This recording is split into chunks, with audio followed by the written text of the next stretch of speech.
Alright, now we're into the minor seventh chords. Now the minor seventh chord is built off the first, third, fifth, and seventh degrees of the Dorian, Phrygian, and Aeolian mode. It also can be found in the Dorian flat 2 mode of melodic minor and the Dorian sharp 4 mode of harmonic minor. Alright, so let's take that dominant chord that we learned a while ago. Okay? Now to convert the dominant chord to minor 7, we only have to change one thing, and that's lowering the major third to the minor third a half step. Okay, so the E to E flat. Alright, there's our C minor 7 chord. Alright, now let's take our first inversion of dominant 7th. Okay, again we're going to lower the E to E flat. Alright, now this particular chord could also be thought of as an E flat major 6 chord root form, alright? Because we have the E flat, the 5th of E flat, the 6th, and the major 3rd of E flat, okay? So first inversion, minor 7th, is also a major 6 chord, alright?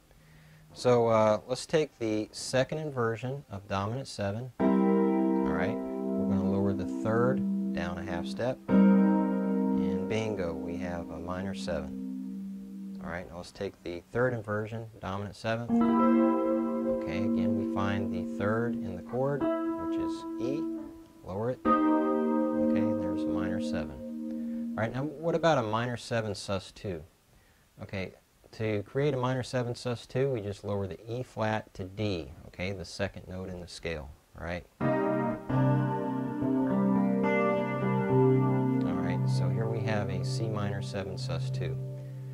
Now, if you wanted to substitute a minor 7 sus2 chord in place of a minor 7, you have to be careful when you're doing it. In other words, you have to know when the minor 7 is functioning as a 2 chord or a 6 chord, because if the minor 7 is functioning, say, as a 3 chord, you wouldn't substitute a minor 7 sus2 in its place, because the 3 chord comes from the Phrygian mode, and the Phrygian mode has the flat second in there instead of the natural second.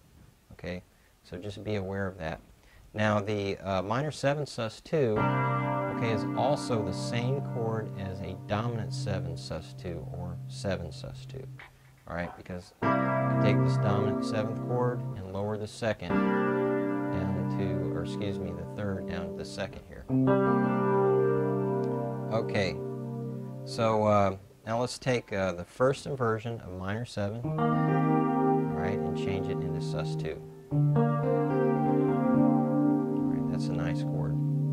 Okay, now second inversion, alright, we lower the third down to the second. Okay, third inversion. Okay, lower the E flat down to D. Alright, now this chord could be thought of as not only the third inversion of C major, or excuse me, a C minor 7 sus2, but also a B flat major 6 add 9, because we have the B flat, the major third, the 6th, and the 9th of B flat. So you'll find that chords have many names just depending on the context.